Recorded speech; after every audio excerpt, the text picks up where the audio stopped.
Good evening, folks. My name is Clee Logan. I'm a radio announcer at 92.7 KISS FM. I've been a lifelong member of Charlottesville, Albemarle County, and I've known James for about 25 years. I always call him JB, so if you hear JB, that's what I'm talking about. But I've known James for about 25 years. I remember in the early 80s, so I got to take you back. I used to work at Safeway, so I know that's really taking you back. And used to bag groceries there, and in that process, you get to know the regulars that come in. And among the regulars, there's this particular family, young boy, his sister, his father, his grandfather. And as time goes by, we end up talking, and we get to talk about things like school and, activities and goals and dreams. Little did I know at that time that 6 or so years later, this same young man, now a high school student, would be a coworker with me at Holiday Inn. And we're there working, becoming part of a work family, and that's where we start to grow close and really know each other. And again, we get to talk school and life and goals and dreams. So little did I know then that this same man would run sheriff for the city of Charlottesville. But what I do know is that over the years that I've known James, that his goals and dreams, they were all part of a plan that he has seen through. And what that means for you is a chance to elect someone that will complete the job that is put before him. He will see it through. James has what you would desire in a sheriff as a pretrial investigator and a case manager for OAR. He's worked with the courts. He's worked with offenders in your community. He grew up and was raised in Charlottesville, so he knows what was missing. He knows what's needed for the youth in the community. As a police officer, he's served and protected the community. It can be Albemarle County where he is working, but we always know, we call it Charlottesville Albemarle, so in essence, that's your community as well. And as a cultural diversity instructor, he has the tools to bring what is desperately needed to Charlottesville, desperately needed, and that is cultural diversity. James is the type of person, if I call on him, he's there without hesitation. He's honest, he's caring. He's a wonderful family man. He's someone I'm proud to call my friend.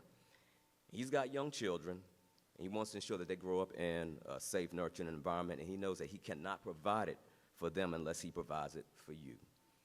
That's why he truly believes that with respect, communication, and diversity, we can all progress. So on May 9th, you make sure you get out there, you make sure you vote, and make progress for yourself and for the city of Charlottesville by voting James E. Brown III, Sheriff in the city of Charlottesville. Thank you. It is with great pleasure that we introduce to you and nominate my cousin James Brown for City of Sheriff for Charlottesville. Good evening, everybody. As you know, my name is James E. Brown III, and I'm running for Charlottesville City Sheriff. I'd like to thank the three friends I have up here who spoke on my behalf, and I'd also like to thank everyone out here who came to participate in this democratic process.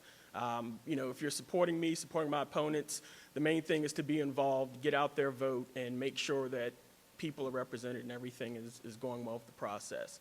I graduated from Charlottesville High School in 1988 with an advanced studies diploma, went to Longwood, got a college degree in pre-law sociology, and I returned to Charlottesville and I started working with nonprofit agencies first as a pretrial investigator and case manager, and then as a probation officer with Offender Aid and Restoration. I also worked as a deputy clerk in the General District Court, and for over 5 years now, I've been employed with Albemarle County as a police officer. The things I look at in regards to me running for sheriff are obviously taking care of the requirements that you have, the courtroom security, transporting inmates between the courtroom and the jail.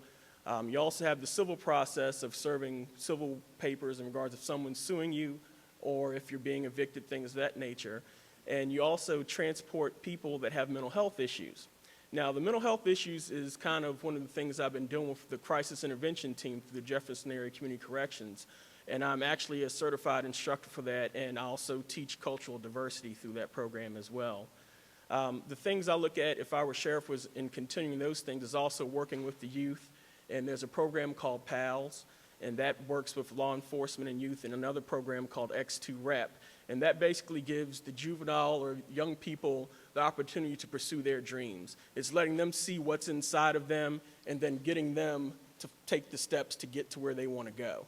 A lot of kids in the area don't have that support, and the school systems, I think, are doing as much as they can in one sense because they do have the issues of trying to discipline kids in addition to trying to teach the kids that are there trying to learn.